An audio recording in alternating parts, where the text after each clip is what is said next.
layak disembah, dipuji, dihormat. Kami sebentar mau dengar firman Tuhan. Berikan kami kekuatan ekstra, lembutkan hati kami. Amin. Biar kami dapat merendahkan diri untuk diisi Tuhan lewat firman-Mu. Haleluya. Firman yang berkuasa melepaskan kami dari segala belenggu-belenggu dosa. Firman yang berkuasa memantapkan kami untuk terus bertumbuh di dalam Tuhan, kudus dan menuju kepada kesempurnaan. Oleh sebab itu mari berfirman. Kami siap untuk mendengar Engkau. Pakai hamba-Mu menjadi saluran berkat. Kalau ada kuasa-kuasa lain yang mencoba mengganggu, mendakwa, menipu kami usir Engkau, kami patahkan Engkau dalam Yesus. Oleh darah Yesus ada kemenangan. Terima kasih Tuhan. Di dalam nama Tuhan Yesus Kristus, Kepala Gereja kami bersyukur dan berdoa. Bersama kita katakan amin. Silakan duduk Bapak Ibu Saudara-saudaraku yang kekasih. Saya mengucapkan selamat hari Minggu. Salam sejahtera buat kita sekalian ya. Shalom. Shalom. Sungguh kita patut bersyukur ada di tempat ini karena kasih dan kemurahan Tuhan ya. Sekali lagi karena kasih dan kemurahan Tuhan. Kalau bukan Tuhan, mustahil saya dan saudara ada sampai hari ini. Oleh sebab itu, mari kita manfaatkan kesempatan-kesempatan yang masih tersisa, terutama dalam berjuang, dalam mempertahankan iman. Saya masih menyampaikan firman Tuhan yang bertemakan kitab Judas, ya, kitab Judas, ya, saudara. Dalam kitab Judas kita diajak oleh Rasul Judas untuk berjuang dalam mempertahankan iman kita demi keselamatan kita bersama. Saudara, kenapa harus berjuang dalam mempertahankan iman kita untuk keselamatan bersama? Karena Judas sadar bahwa satu kali kelak Tuhan akan datang. Dan ketika Tuhan datang kali yang kedua, Dia datang untuk menghakimi, ya, dan menjatuhkan hukuman, ya. Jadi saudara, Yesus akan datang kembali. Memang paling utama adalah untuk mengangkat gerejanya. Tapi yang kedua, untuk menjatuhkan hukuman. Itu sebabnya kitab Judas dalam pelajaran tabernakel dikaitkan dengan kitab penghukuman. Ya, kitab penghukuman, saudara, menunjukkan kepada kita bahwa kalau kita tidak terlindungi, maka penghukuman akan menjadi bagian kita. Ya, jadi dalam susunan tabernakel ada 4 kitab yang perlu diperhatikan.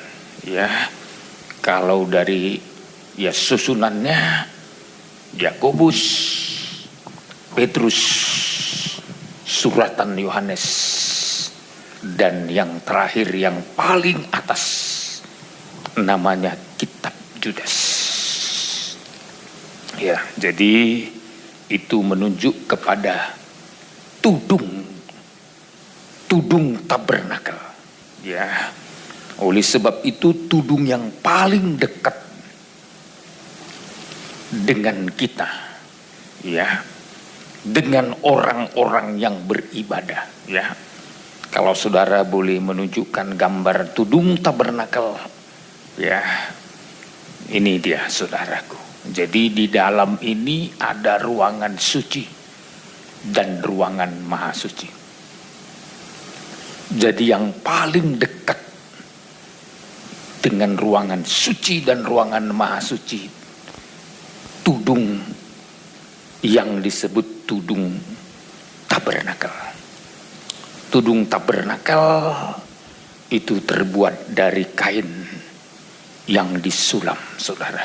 Ya, jadi itu berbicara iman. Ya, tudung yang paling dekat memberi perlindungan kepada saudara dan saya adalah iman. Ya, iman merupakan tudung pertama yang memberi perlindungan kepada kita. Dan tudung itulah yang direbut oleh Henok, sehingga Henok betul-betul menjadi gambaran gereja Tuhan yang terangkat hidup-hidup. Ya, saat saudaraku, kalau gereja Tuhan sekarang saat akhir zaman, ya, oleh sebab itu kitab, ya, Judas ayat 14 sampai ayat 15, ya, mari kita lihat dulu apa peringatan yang diberikan oleh surat Judas tentang Henok. Mari silakan dibacakan. 14-15. Ya. Juga tentang mereka Henok, keturunan ketujuh dari Adam, telah bernubuat katanya, sesungguhnya Tuhan datang dengan beribu-ribu orang kudusnya. Ya, terus hendak menghakimi semua orang dan menjatuhkan hukuman atas orang-orang fasik, karena semua perbuatan fasik yang mereka lakukan, dan karena semua kata-kata nista yang diucapkan orang-orang berdosa yang fasik itu terhadap Tuhan. Iya.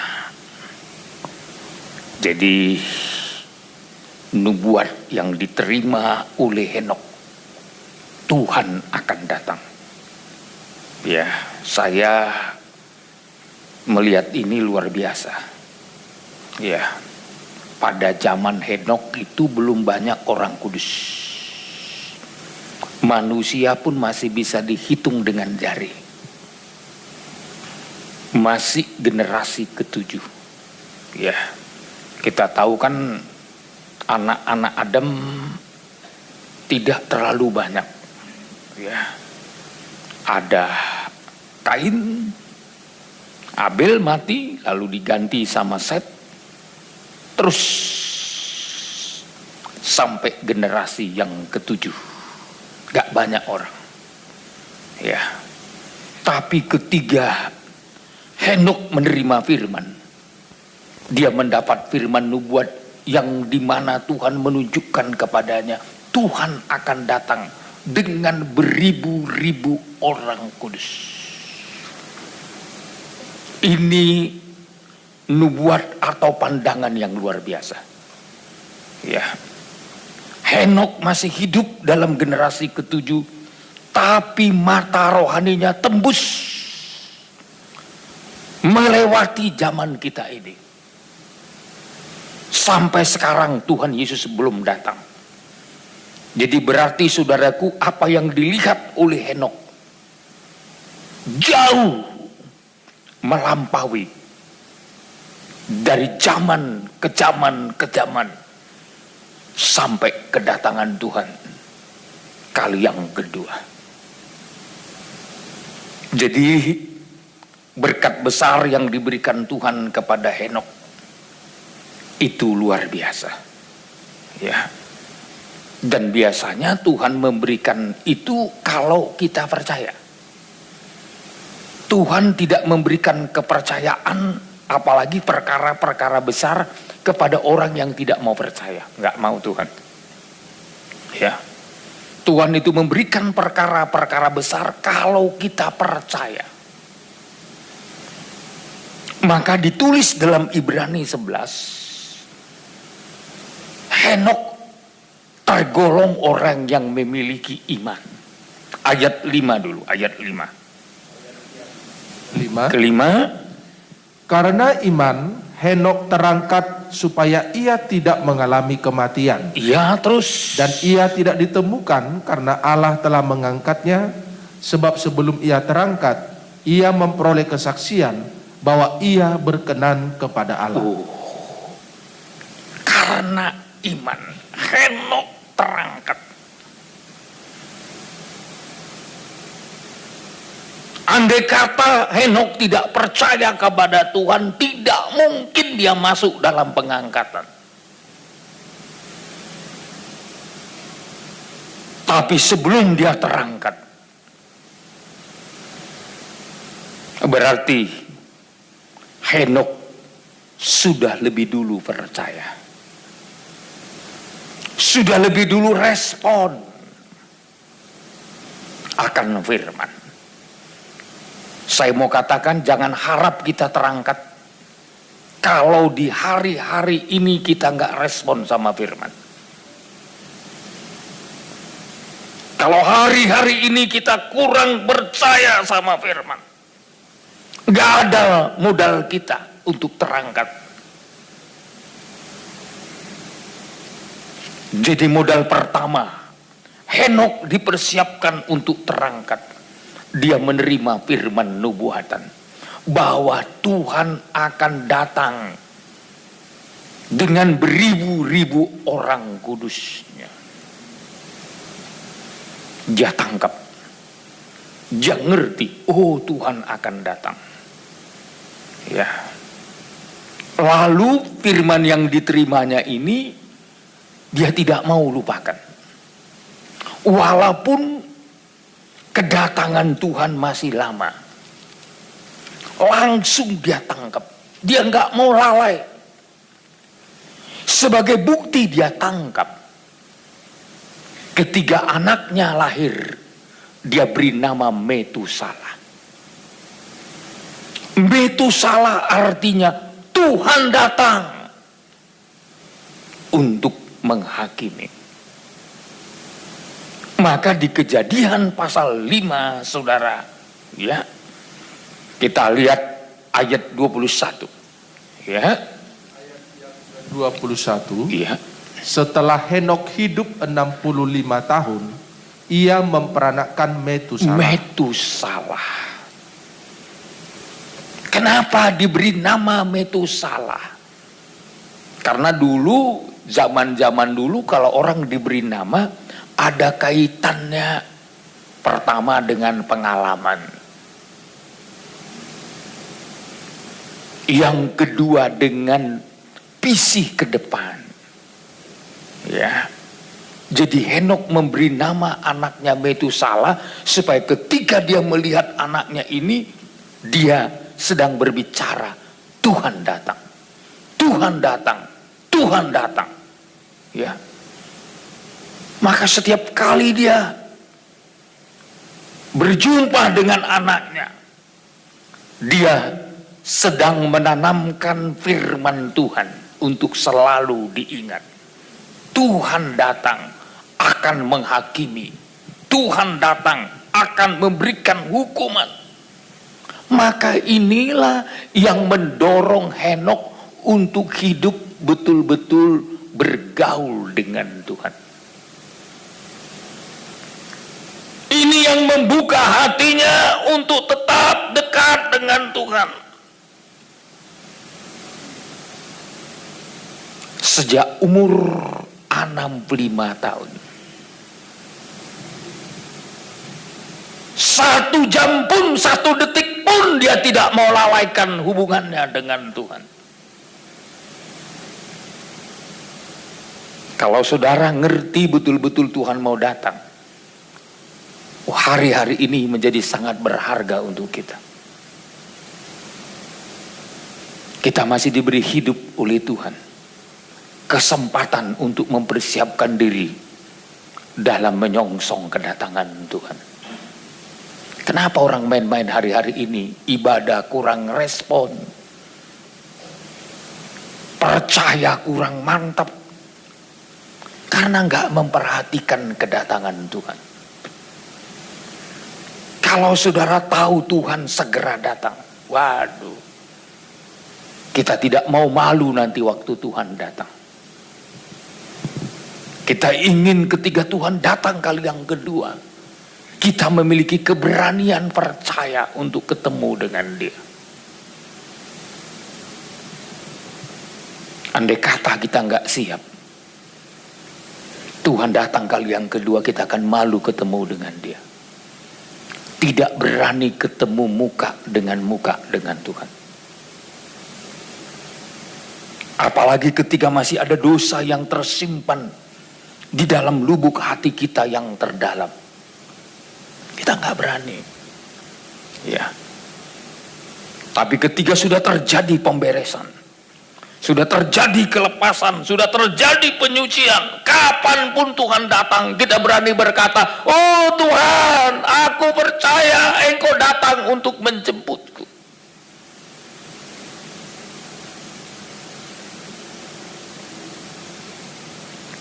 Karena masih ada dosa dan salah seringkali, nggak usahkan untuk menyambut kedatangan Tuhan.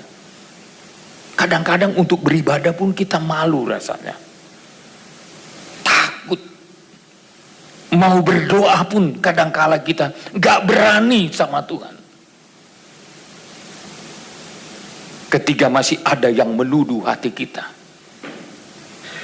ketika masih ada yang mendakwa kita, ini yang membuat keberanian percaya kita rontok. Coba sudah merdeka dari tabiat-tabiat dosa, sudah merdeka dari tabiat-tabiat daging.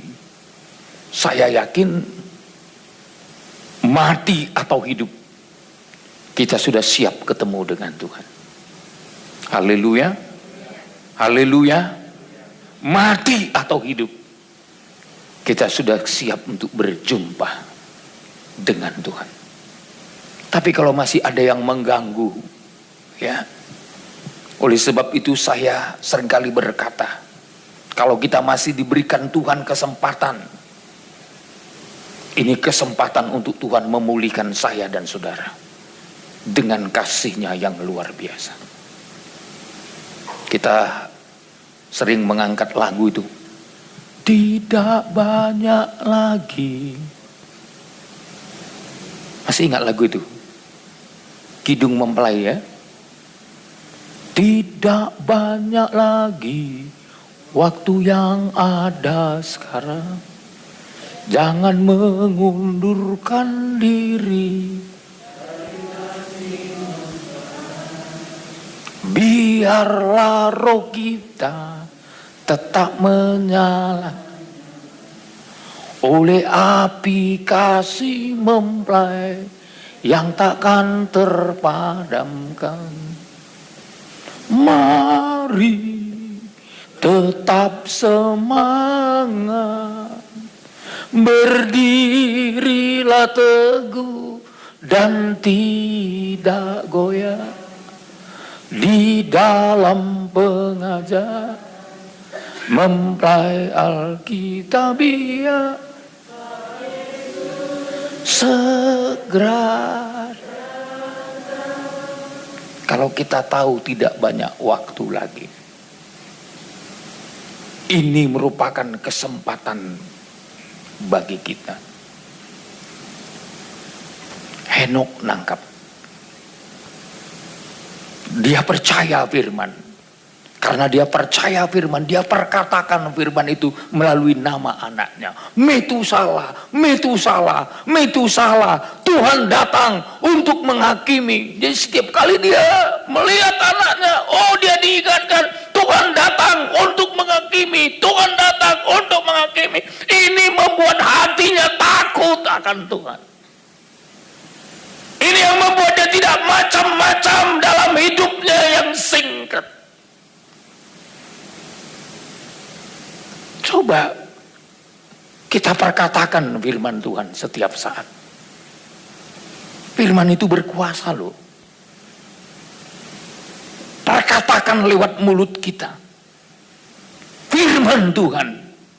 Sikit-sikit firman Tuhan. Sikit-sikit firman Tuhan. Saya yakin firman yang kita perkatakan itu membuat kita terdorong. Haleluya. Seringkali kita kan gak dapat apa-apa, firman gak diperkatakan. nggak dipercakapkan. Coba kalau nggak firman yang banyak kita perkatakan, ketemu sama orang, apa yang kita ngomong? Kebanyakan gosip. Coba firman Tuhan. Dalam nikah juga. Firman Tuhan. Sikit-sikit firman Tuhan. Ketika hidup suami kita lemah. Ketika hidup istri kita lemah. Ketika hidup anak-anak kita menyimpang, kita bilang, anakku, firman Tuhan berkata begini. Mungkin sekarang belum dia dengar, mungkin sekarang belum dia perhatikan, tapi satu saat itu akan terngiang-ngiang. Oh, kata orang tuaku, firman Tuhan begini, firman Tuhan begini. Saat dia putus asa, saat dia kecewa, saat dia gagal, dia ingat firman Tuhan itu dan berkuasa mengubah hidupnya. Amin. Ini kalau firman diperkatakan, perkatakan firman Tuhan. Ya. Waktu kita sakit, kita perkatakan firman, oleh bilur-bilurnya kamu telah sembuh. Ada banyak firman Tuhan yang perlu kita perkatakan. Oleh dia kita diberkati, oleh dia kita dipelihara, oleh dia kita ditolong. Perkatakan firman. Walaupun engkau masih miskin, perkatakan firman itu. Supaya kau melihat ada berkat Tuhan di depan untuk menolong hidupmu. Pakai bahasa iman. Saya selalu mengajar jemaat dari dulu. Bahasa iman itu harus menjadi bahasa kita sebagai orang percaya. Belum ada kita bilang udah ada. Ya, dulu saya masih ingat mau beli drum aja. Mau 20 kali saya ke toko. Nanya-nya. Sampai penjual musik bosan nengok muka saya. Saya tanya, Bu, ini drumnya berapa? Oh, itu Pak sekian juta. Iya, begitu ya. Nggak bisa kurang. Ya bisa Pak, tapi kapan Bapak ambil? Ya, waktu dia agak lengah saya doakan dalam nama Yesus. Drum satu kali akan menjadi milik kami. Pulang saya lagi. Nanti minggu depan lagi saya datang. Tanya lagi, ya, sampai yang punya toko bilang, Bapak terus tanya nggak beli. Tapi nggak saya kasih tahu sama dia, saya sedang berbicara bahasa iman. Satu kali saya datang bawa uang, dia terkejut. Berarti betul Pak? Ya betul lah. Karena selama ini saya belum punya uang, saya masih berdoa biar punya uang, beli drum. Beli musik yang lain. Akhirnya gereja kita full musik. Makanya dulu waktu full musik gereja kita di Tanah Longsor, itu banci-banci itu pada joget-joget kalau udah main. Ya. Ketika kita memuji Tuhan, langsung mereka joget-joget gini. Ya. Sambil ngejek saya waktu itu. Gereja modern. Karena mereka nggak pernah lihat gereja. Ya. Apalagi gerejanya kan dindingnya dinding papan. Pakai pelantar lagi, full band, wah bahan ejekan sama mereka. Ya, tapi puji Tuhan, saya melihat itu menjadi kesaksian. Ya, jadi pakai bahasa iman. Dulu gereja kita belum ada, saya pakai bahasa iman. Tuhan, satu kali nanti gereja kami, termasuk ketiga gereja kita belum punya lift dulu. Saya bilang, Tuhan, satu kali kami akan pakai lift naik ke lantai 4 gereja. Sekarang udah kenyataan. Begitu juga radio Alpha Omega. Satu kali kami akan punya radio sendiri. 100% rohani. Nggak ada komersial, nggak ada siaran niaga. Jadi, ya, hampir semua yang kita perkatakan Tuhan jawab. Haleluya. Ya ini loh, ya. Sampai ke Tanjung Uban ini, masuk ke Tanjung Uban juga. Ya, memang saudara, intinya firman Tuhan harus diperkatakan. Kami juga harus belajar memperkatakan saudara sudah diberkati. Haleluya. Amin. Kalau kami berkata saudara sudah diberkati, saudara juga harus berkata kami sudah diberkati. Kami sudah ditolong Tuhan. Kami sudah dipelihara Tuhan. Jangan kita bilang saudara diberkati. Ya nggak tahu ya Bapak ini utang saya masih banyak. Nah itu kalau bicara utang-utang itu andung-andung Pak Gultum semalam itu. Nggak tahu dia apa mengandung dari sini. Melawak di itu saudara. Ya, jangan dibilang udah diberkati, alah Pak, bayar utang pun gak ada duit. Ya. Kalau ada Tuhan, ada firman, semua beres. Haleluya. Yakin semua beres? Karena masih ada Elia, ada Elisa, semua beres. Tidak ada yang tidak bisa dibereskan Tuhan. Berapa miliar utangmu? Ada 1 miliar. Kok nggak ngomong saudara? Baru 5 juta, udah nggak bisa tidur. Ya, saya seumur hidup punya pengalaman yang terberat dalam hidup saya. Harus membayar utang 5 miliar. Bukan karena saya minjam, tidak. Bukan karena saya pakai uang orang berpoya-poya, tidak. Tapi seizin Tuhan anak saya harus dirawat di rumah sakit General Hospital selama 3 bulan. Itu satu pelajaran didikan Tuhan yang luar biasa. Saya dapat pelajaran soal mengasihi anak saya. Saya dididik Tuhan. Saya dididik di masa tua loh. Tuhan mau ajar saya. Apakah engkau mampu mengasihi anakmu? Dengan mengorbankan apa saja yang kamu punya demi anakmu. Saya bilang, Tuhan beri aku kekuatan. Aku bawa anakku ini ke Singapura. Saya tanpa pikir panjang saudaraku, masuk rumah sakit. Per malam kita harus bayar 150 juta. Akhirnya genaplah 5 miliar lebih. Tapi saya tidak kecewa. Sekalipun dia dipanggil Tuhan, saya nggak kecewa. Saya dapat pelajaran besar. Saya makin mengerti tentang pengorbanan Tuhan. Kalau Tuhan rela berkorban sampai nyawanya untuk kita, dia tidak pernah kecewa. Andai kata dia kecewa, dia udah kecewa lihat kita. Dia sudah mati untuk kita. Masih banyak manusia belum percaya kepadanya.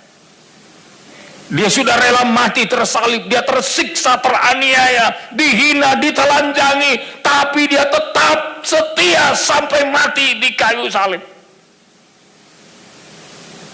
Dia tidak mengancam kita walaupun kita tidak bertobat. Dia tidak membuang kita walaupun kita kadangkala jual mahal untuk dekat kepada Tuhan.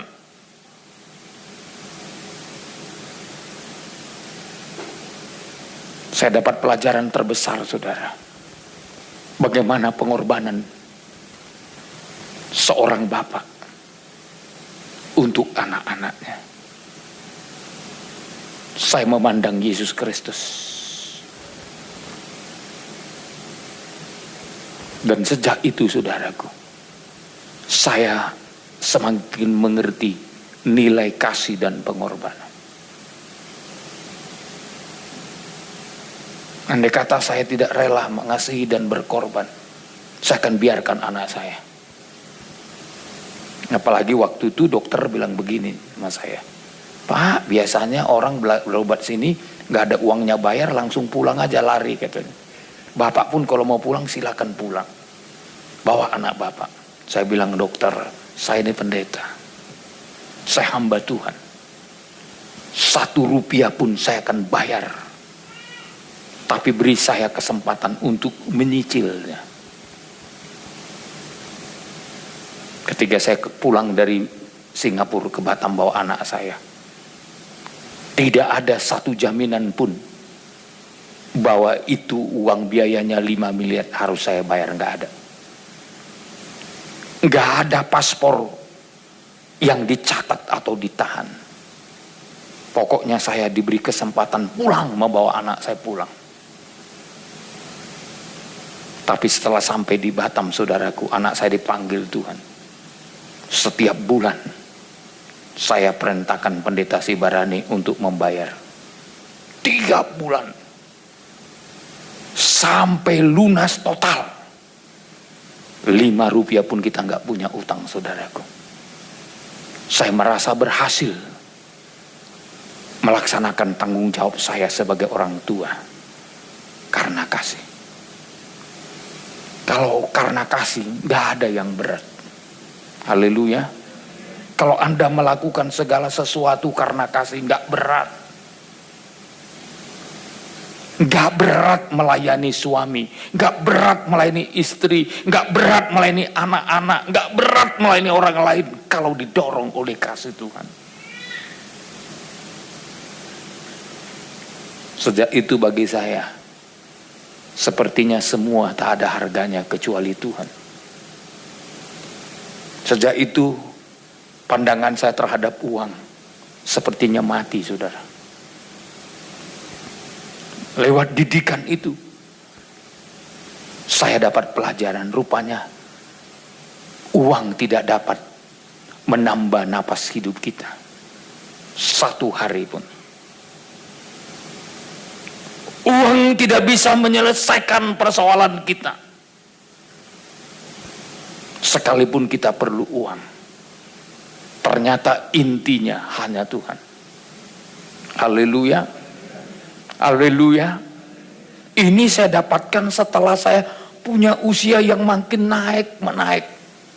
Tuhan tahu kapan kita diuji, kapan kita diberi pelajaran. Tuhan tahu kondisi rohani kita. Tuhan tidak akan memberikan beban kepada kita di luar kemampuan kita. Tuhan bekerja sesuai dengan waktu. Dan waktu itu, saudaraku, bertubi-tubi, saudaraku. Ya. Pengerja kita dipanggil Tuhan.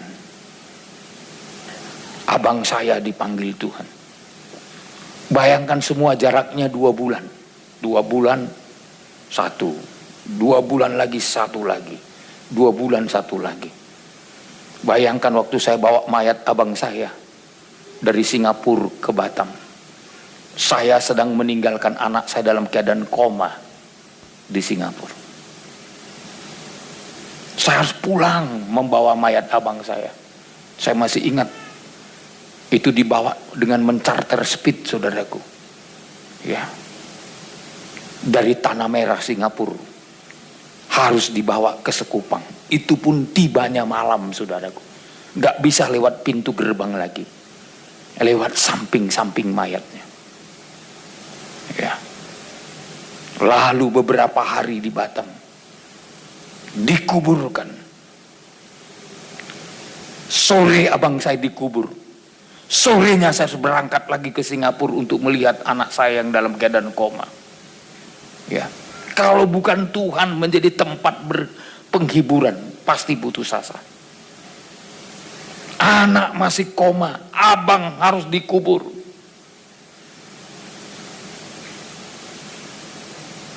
Tapi semua itu pelajaran dalam hidup ini. Seberapa besar kita mengasihi.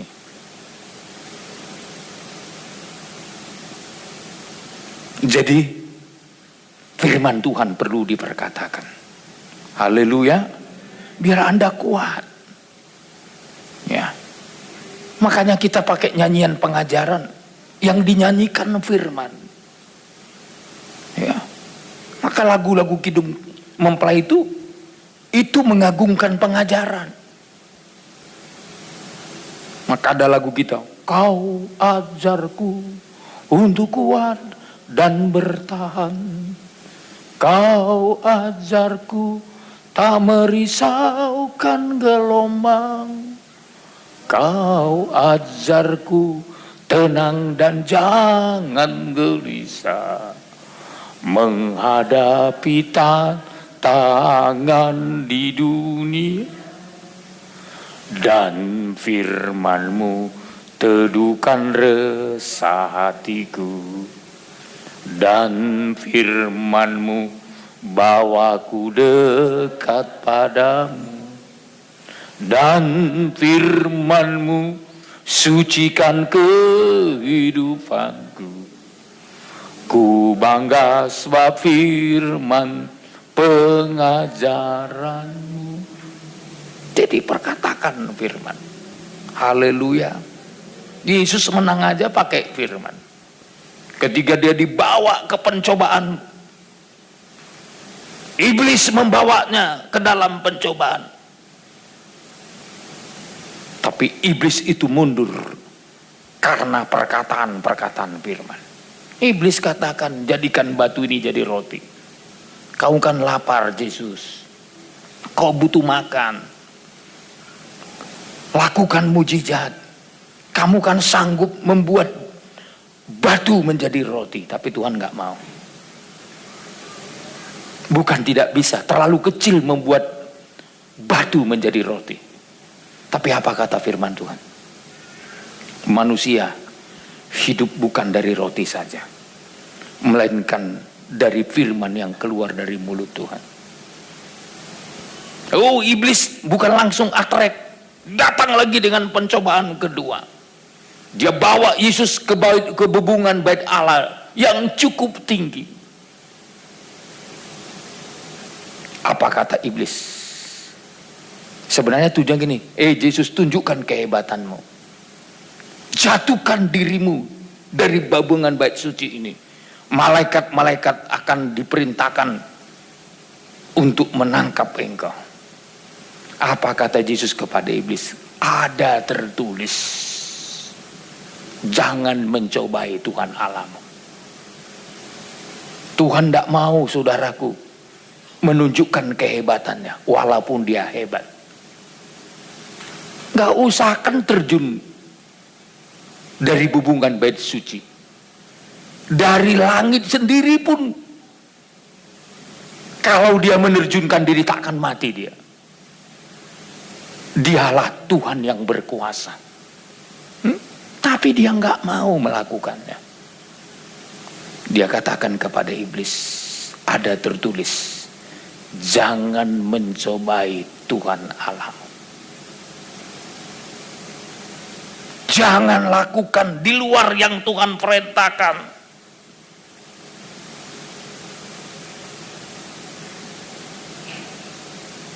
Dan yang ketiga, dia dibawa lagi ke atas gunung yang tinggi. Setan berkata, lihat semuanya ini. Semua akan kuberikan kepadamu. Tapi satu syarat, sembahlah aku. Oh, ada tertulis, kata Tuhan. Hanya Allah yang layak disembah. Langsung iblis mundur setelah 3 kali mencobai. Persoalan selesai, saudaraku, karena firman. Maka kalau kita perkatakan firman Tuhan, segencar apapun musuh kita, iblis menghancurkan hidup kita, menghancurkan ekonomi kita, menghancurkan nikah kita. Percayalah, perkatakan firman Tuhan. Dia hidup dan berkuasa. Haleluya. Ketika saudara mengalami kemerosotan ekonomi, katakan, Tuhan, saya yakin hari ini saya boleh mengalami seperti ini, tapi besok Tuhan buka jalan.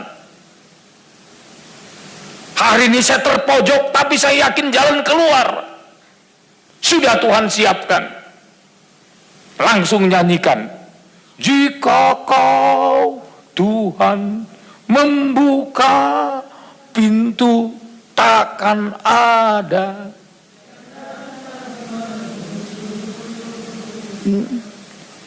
lapar mustahil. Kemuliaan-Mu. Kalau Tuhan sudah buka pintu, jika kau Tuhan membuka pintu, tak ada yang dapat menutupnya. Haleluya. Kuasa firman Tuhan luar biasa loh. Maka perkatakanlah firman itu. Haleluya. Makanya saya sebagai gembala selalu mengajak saudara dengar firman. Saya nggak bisa tolong saudara kecuali lewat firman.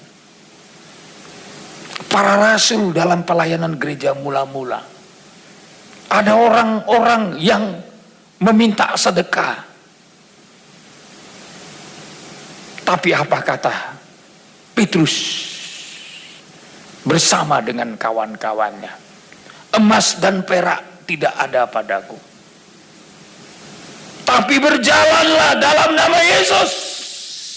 Yesus orang Nazaret.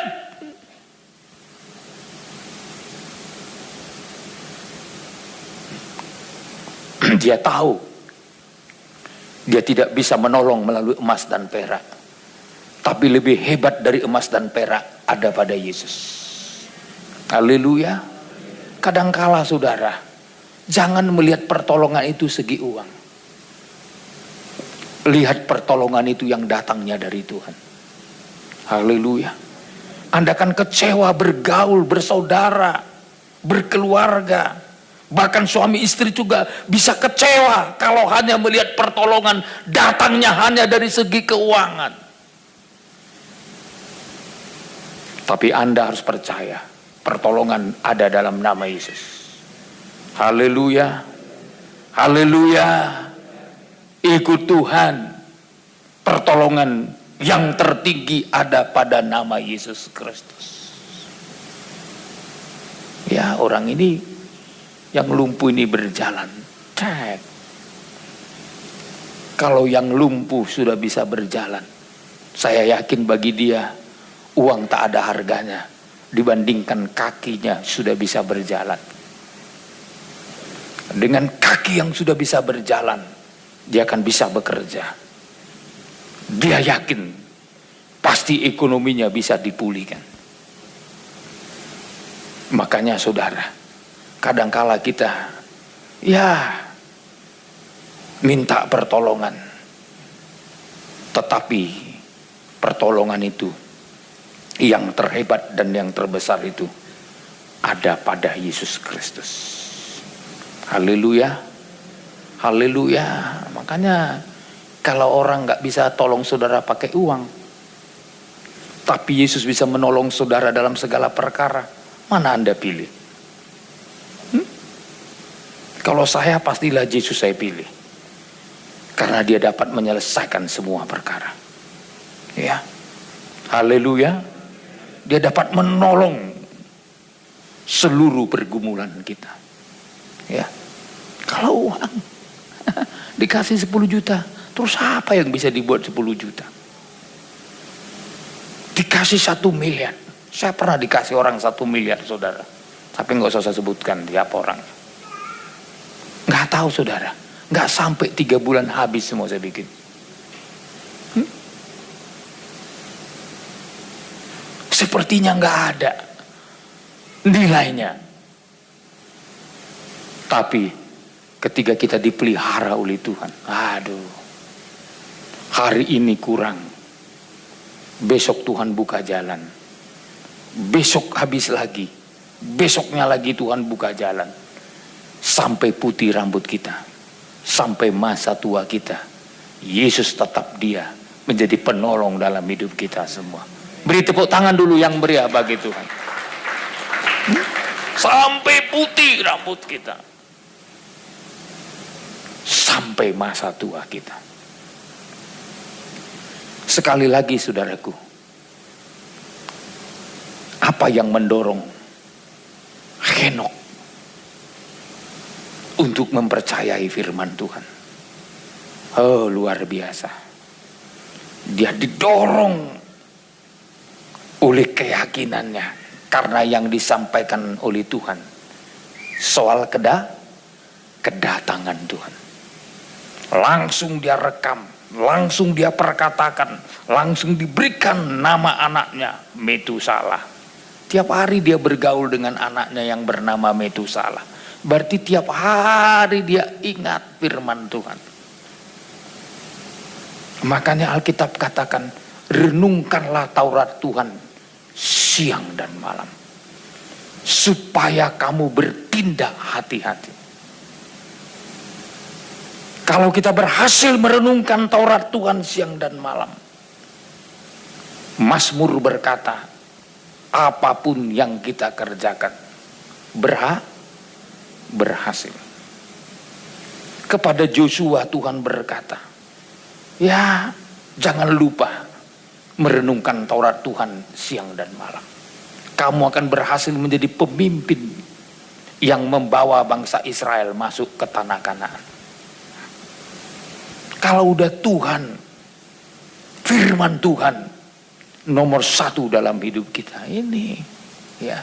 Makanya di tengah-tengah COVID-19 ini saya selalu mengajak para pendeta, mengajak jemaat, mari tetap setia untuk dengar firman. Di situ letak kekuatan kita dalam menghadapi semua. Ya, kita boleh kena COVID, tapi kalau firman Tuhan ya menjadi sandaran kita. Ya. Waktu saya berangkat ke Medan bikin KKR, itu kan COVID masih lagi naik-naiknya, saudara. Ya, KKR. Ya. Puji Tuhan. Ya, sekalipun belakangan ini kena Omikron, saudara. Ya. Tapi saya melihat tetap ada pembelaan Tuhan. Ya. Masih tetap Tuhan tolong. Orang bilang, Pak Silitonga nggak kapok kena COVID waktu KKR bulan-bulan yang lalu. Saya bilang enggak.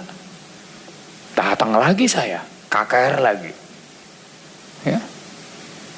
Datang lagi, pelayanan lagi. Ya. Ada yang bilang, Pak nggak usahlah didoakan jemaat-jemaat itu. Saya bilang justru saya panggil mereka untuk didoakan. Karena firman Tuhan yang mengatasi segala persoalan. Ya. Ya, puji Tuhan. Termasuk Pak Juni Pardede, akhirnya dia juga sudah ke lapangan. Ya.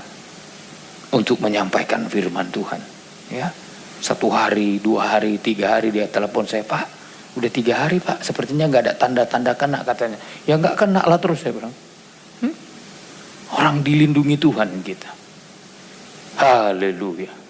Orang ditolong Tuhan kita. Ya. Jadi saudara, ya setelah dia terima firman, lalu apa yang dilakukannya? Kembali dulu ke pasal yang kelima. Ya, kita lihat pasal 5. Ayat 21 kembali. Mari. Ayat 21. Kejadian 5 ayat 21. Setelah Henok hidup 65 tahun, ia memperanakkan Metusalah. Metusalah terus. Dan Henok hidup bergaul dengan Allah selama 300 tahun lagi. Iya, berapa lama lagi?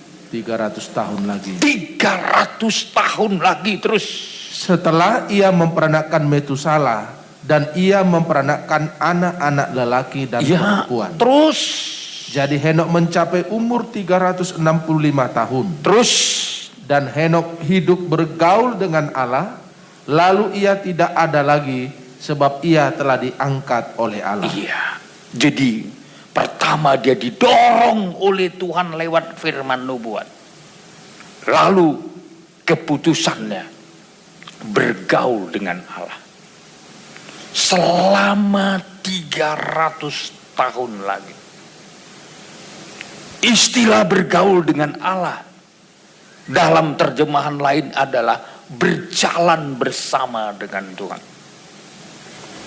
Dalam terjemahan lain disebut beribadah kepada Tuhan. Jadi selama 300 tahun Henok berhasil membangun ibadahnya. Henok berhasil berjalan bersama Tuhan. Henok berhasil bergaul dengan Tuhan. Sehingga apa berkatnya? Dia terangkat hidup-hidup. Anehnya, dia terangkat hidup-hidup sebelum Tuhan datang.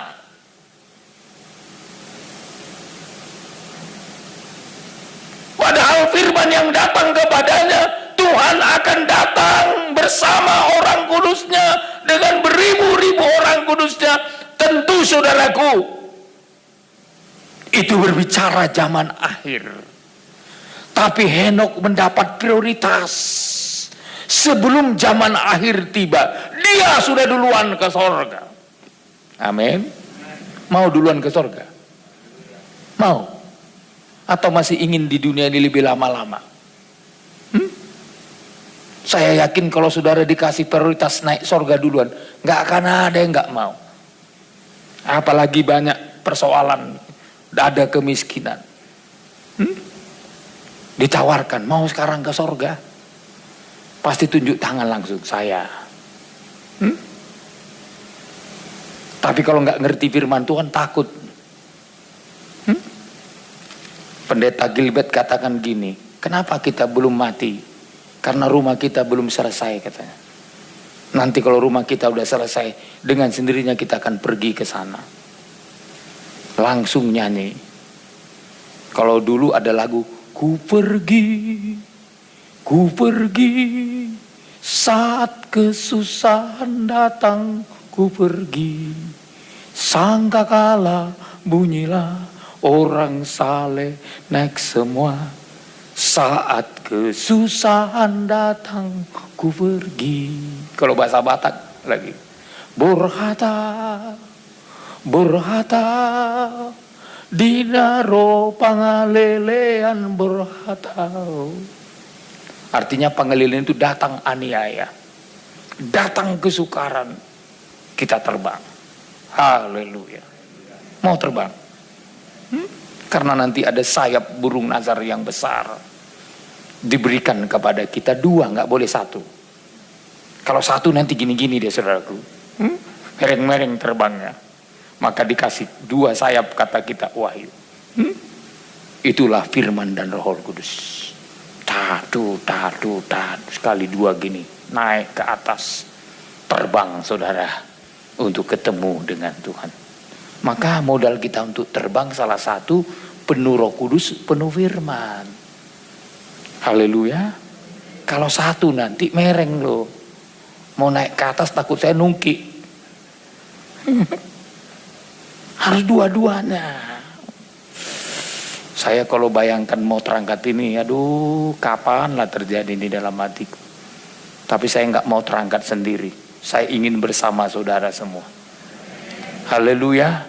Enak kan sama-sama, berjuang bersama-sama, selamat bersama-sama, terbang.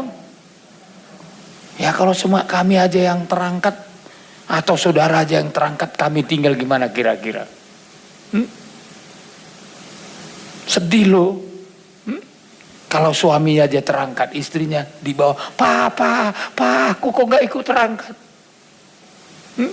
Atau hanya orang tua aja terangkat, anak gak ikut? Atau istri saja terangkat, suaminya enggak. Padahal waktu diberkati, hanya maut yang bisa, hanya kematian. Makanya harus berjuanglah kita. Haleluya. Berjuanglah sama-sama terangkat. Walaupun kadangkala suami atau istri punya kelemahan. Kalau suami punya kelemahan, istri berjuang untuk menolong. Haleluya. Atau kalau istri punya kelemahan, suami berjuang untuk menolong. Jangan dibiarkan. Atau orang tua yang punya kelemahan, anak-anak berjuang. Begitu juga kalau anak-anak punya kelemahan, orang tua harus berjuang, lebih banyak berdoa di bawah kaki Tuhan. Maka dalam konteks ibadah dalam Matius 6 ada 3 poin terpenting. Yang pertama memberi sedekah, yang kedua berdoa, yang ketiga berpuasa. Ini konteks ibadah yang di dalamnya akan ada kuasa Tuhan. Sedekah, doa, berpuasa. Mungkin saudara sudah banyak memberi sedekah, tapi bagaimana dalam berdoa? Atau mungkin saudara sudah banyak berdoa, bagaimana dengan berpuasa? Mari kita kerjakan itu. Demi keselamatan kita. Demi perjuangan kita. Haleluya. Oh, jangan katakan, waduh gak kuat aku puasa. Gak kuat saudara puasa 1 hari 1 malam. Tahu setengah. Siang aja, pagi sampai malam. Ya, gak kuat lagi, 1/4 lagi. Lama-lama Tuhan latih akan jadi kuat. Haleluya. Lama-lama kan kuat. Saya dulu gembala saya suruh saya berpuasa 3 hari. Ya. Dalam hatiku 1 hari aja susah. Gimana 3 hari? Ya. 1 hari 1 malam berat rasanya. 2 hari udah makin enak. Nggak minta minum lagi, nggak minta makan. 3 hari makin enak. Makin nggak minta minum sama makan, nggak lapar lagi. 4 hari. Kalau nggak di stop mungkin 1 bulan nggak apa-apa.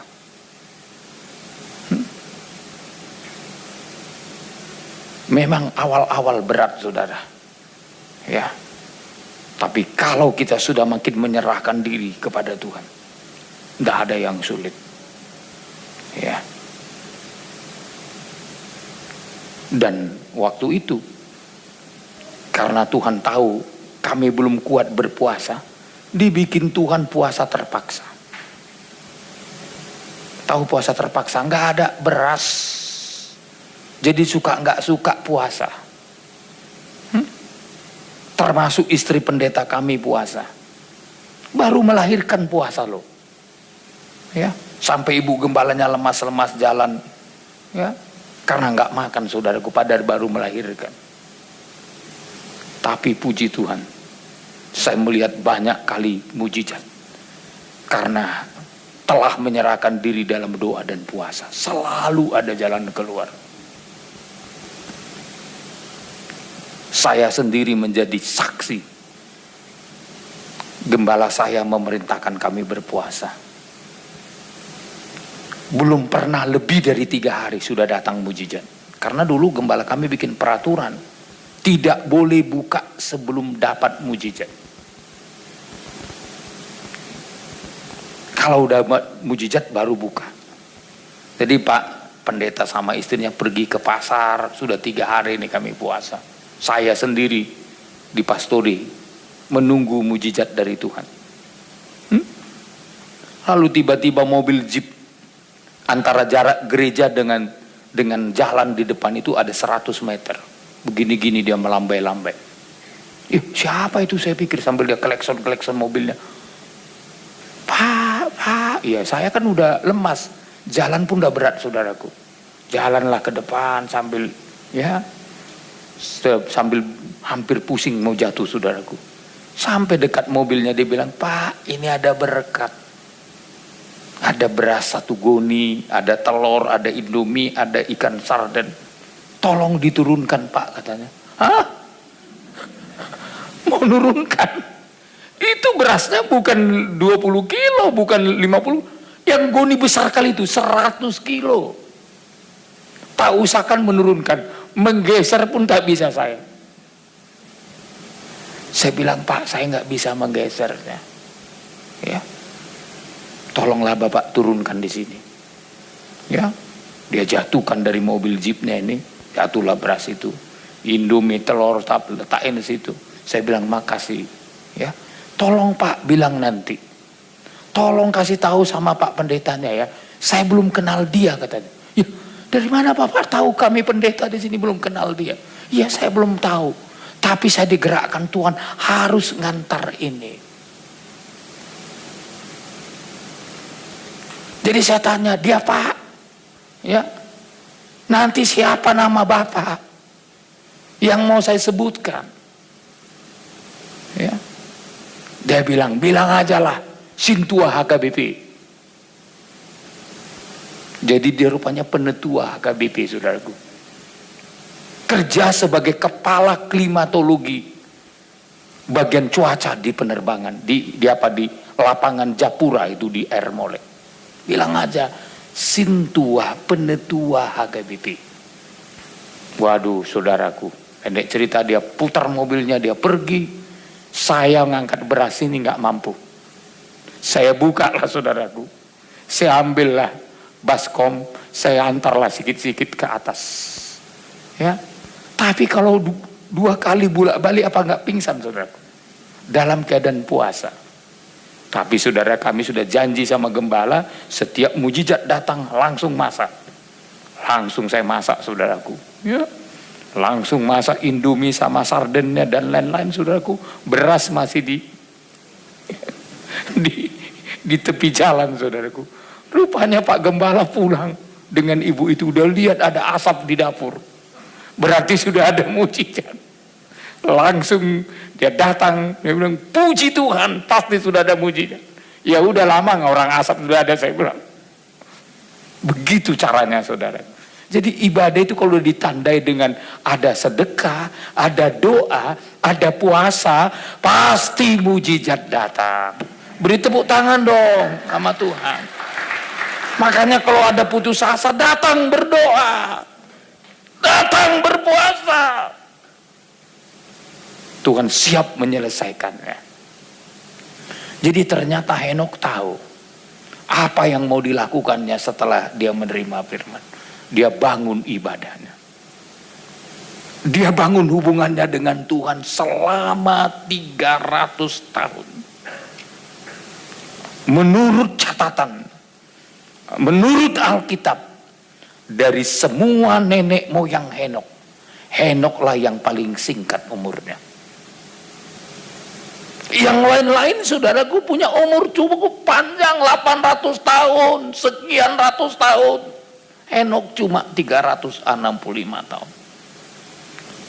Tapi pergaulannya dengan Tuhan, ibadahnya kepada Tuhan, berjalan bersama dengan Tuhan, kualitas hidupnya menjadi kualitas nomor 1. Satu-satunya dari keturunan Adam yang terangkat hidup-hidup sebelum Elia adalah Henokh. Kenapa? Kualitas rohaninya memadai untuk berjumpa dengan Tuhan. Walau singkat umur kita, kalau kualitasnya mantap, kitalah orang yang terbaik menurut Tuhan di matanya. Haleluya. Bukan harus umur 100 tahun. Bukan harus umur 80 tahun. Tapi ketika kita bergaul dengan Tuhan melalui ibadah kita, terbangun ibadah kita. Kenapa nama Henokh ini diangkat oleh Judas? Karena hal yang pertama mencelakakan adalah ibadah. Maka di dalam ayat 11 Judas 1 ada 3 nama yang diangkat, yang digelari manusia celaka karena soal ibadahnya. Coba ayat 11. Celakalah mereka karena mereka mengikuti jalan yang ditempuh Kain. Stop dulu. Celakalah mereka karena mereka mengikuti jalan yang ditempuh Kain. Terus, dan karena mereka oleh sebab upah menceburkan diri ke dalam kesesatan Bileam. Iya, yang kedua, celaka yang kedua, sesat seperti Bileam. Celaka yang ketiga, dan mereka binasa karena kedurhakaan seperti Korah. iya. Ada 3 nama yang dicatat melalui kitab Judas yang disebut manusia celaka. Kenapa menjadi manusia celaka? Apa yang membuat Kain menjadi manusia celaka? Ibadahnya. Ibadahnya tidak berkenan di hadapan Tuhan. Ibadahnya tidak cocok di mata Tuhan. Tuhan minta ibadah yang berkenan adalah ada tanda darah, ada penumpahan darah. Tapi Kain membawa hasil pertaniannya, tidak ada darahnya. Jadi semua ibadah tanpa Yesus di mata Tuhan tidak berkenan. Karena ada darah Yesus. Karena darah binatang itu menggambarkan darah Yesus Kristus. Habel membawa persembahan yang ditandai dengan tanda darah. Ibadahnya diterima oleh Tuhan. Kain tidak. Karena Kain tidak diterima ibadahnya, Kitab Kejadian berkata, hati Kain menjadi panas. Kalau orang ibadahnya nggak mantap, hatinya nggak beres. Tambah lagi mukanya muram. Nggak ada kemerdekaan. Gini terus. 12 pas siang dan malam. Gimana mau cantik? Kalau 12 pas siang malam, ibu-ibu,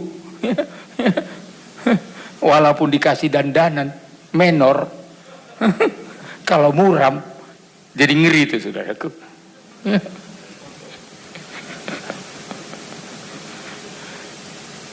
Karena berserinya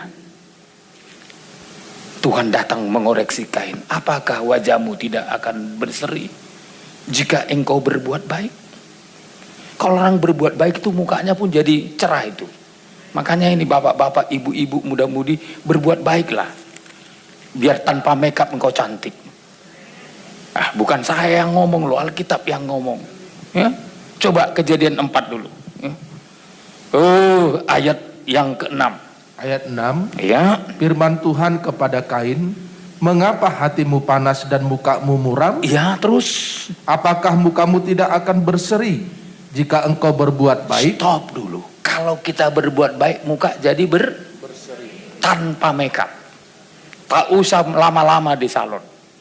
Akan berseri-seri wajahmu kalau engkau melakukan firman.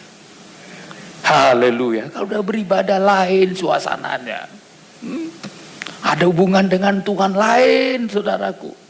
Ya, makeup yang terbaik dan termahal adalah melakukan firman Tuhan. Haleluya. Mohon maaf, bukan nggak boleh ke salon ya. Jangan lupa Gembala larang kita ke salon katanya. Kadang-kadang orang pelintir sikit-sikit, saudaraku. Ya. Artinya kecantikan yang dari dalam itu yang luar biasa. Ya, bukankah Petrus berkata, ya, kecantikan itu bukan karena mengepang-ngepang rambut, tapi berasal dari hati yang lemah lembut. Ya, kalau udah lemah lembut, ya, cara ngomong lemah lembut, waduh, suami yang marah pun langsung reda. Kenapa gitu papi? Baru pulang udah marah-marah. Pasal batak unak songong di wamang na tua-tua. Udah panas pun dia, ya. Kalau udah dibikin lemah lembut lain ceritanya, ya. Tapi enggak, belum apa-apa. Kotek.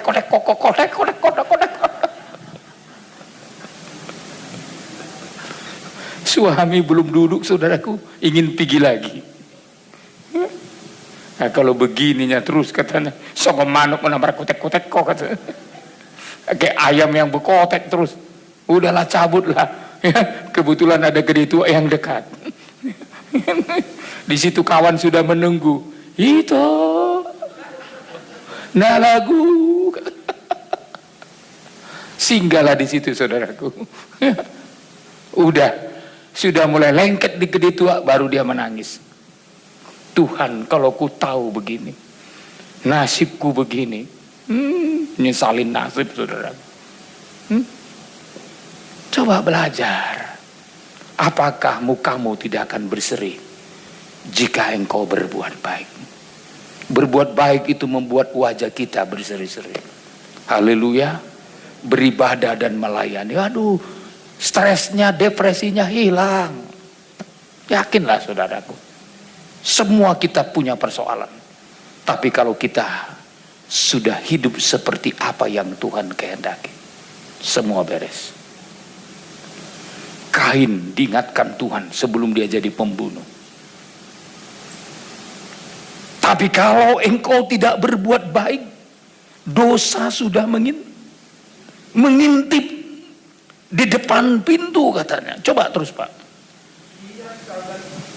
Ia sangat menggoda engkau. Iya, terus. Tetapi engkau harus berkuasa atasnya. Iya. engkau harus berkuasa atasnya.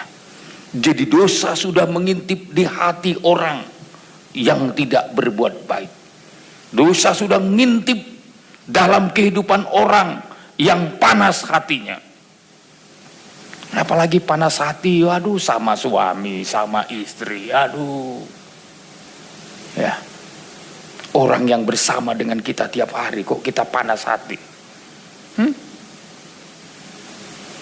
Seharusnya saudara, kita jaga hubungan yang terbaik.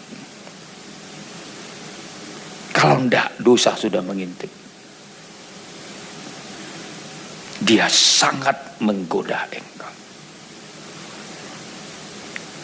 Jadi nama Kain dicatat oleh Yudas. Celaka. Celaka karena ibadahnya tidak berkenan kepada Tuhan. Maka yang perlu kita pertahankan, yang perlu kita bangun, ibadah yang berkenan kepada Tuhan. Bukan sembarang ibadah. Ya. Ibadah yang berkenan kepada Tuhan membuat hati kita menjadi lemah lembut. Haleluya. Membuat hidup kita bisa berbuat baik. Wajah kita berseri. Ada sukacita. Ada damai dalam hidup kita. Ya, kalau udah ada sukacita, ada damai, kerja pun semangat. Semangat. Ya. Tugas boleh banyak. Tantangan boleh banyak. Tapi semangat kita tetap menggebu-gebu. Karena ada sukacita. Ada hati yang gembira.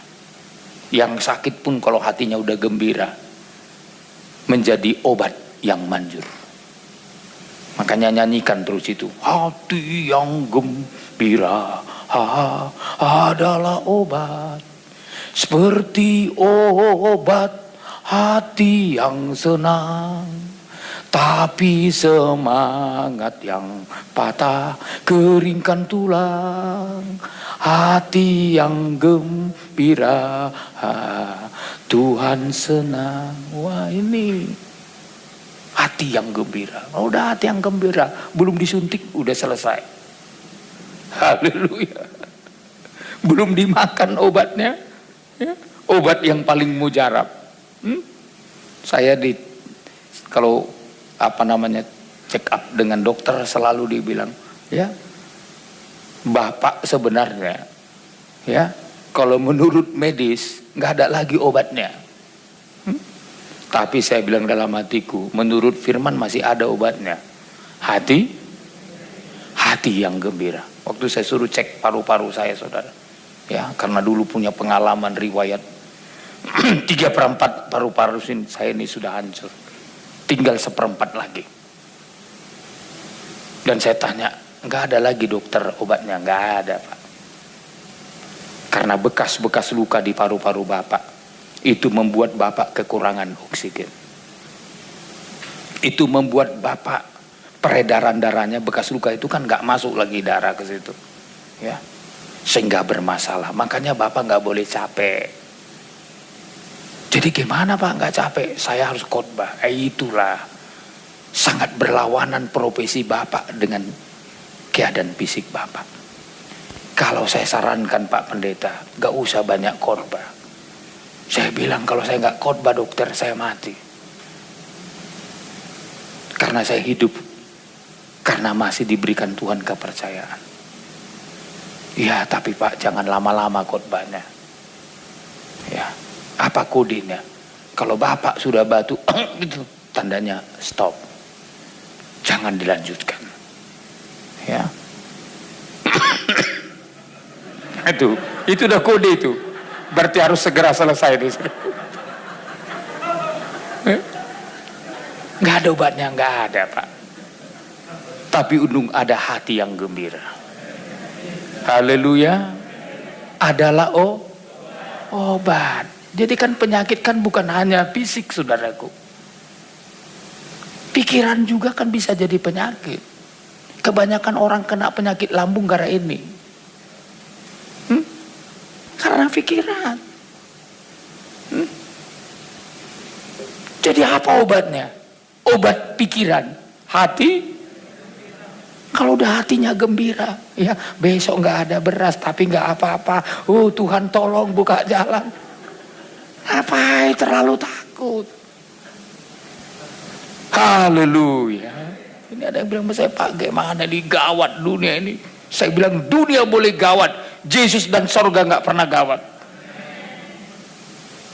Bayangkan setan pun pernah bikin kacau di sorga, sorga nggak gawat.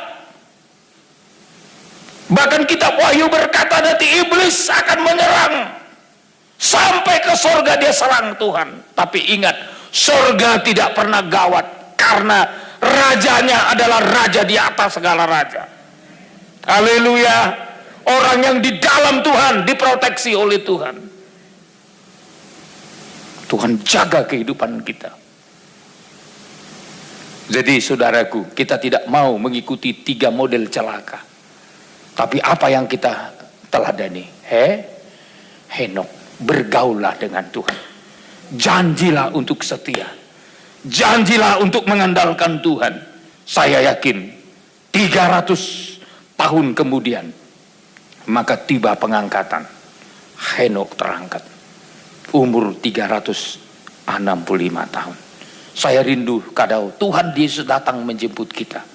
Kiranya Tuhan mengangkat kita bersama-sama. Haleluya. Waktu kita terbatas sampai di sini. Kita lanjutkan dalam ibadah-ibadah kita yang akan datang. Haleluya. Terima kasih Tuhan. Segala syukur kami, segala hormat kami, segala pujian kami, hanya kami peruntukkan kepada Engkau. Haleluya. Oh haleluya. Kita tahu lagu, Bapa pegang tanganku ini, ya, lebih dari napasku Bapa. Jadi kita mengandalkan Tuhan, lebih dari napas kita, lebih dari hidup kita. Mari kita bergaul dengan Tuhan, kita bersama dengan Tuhan, kita berjalan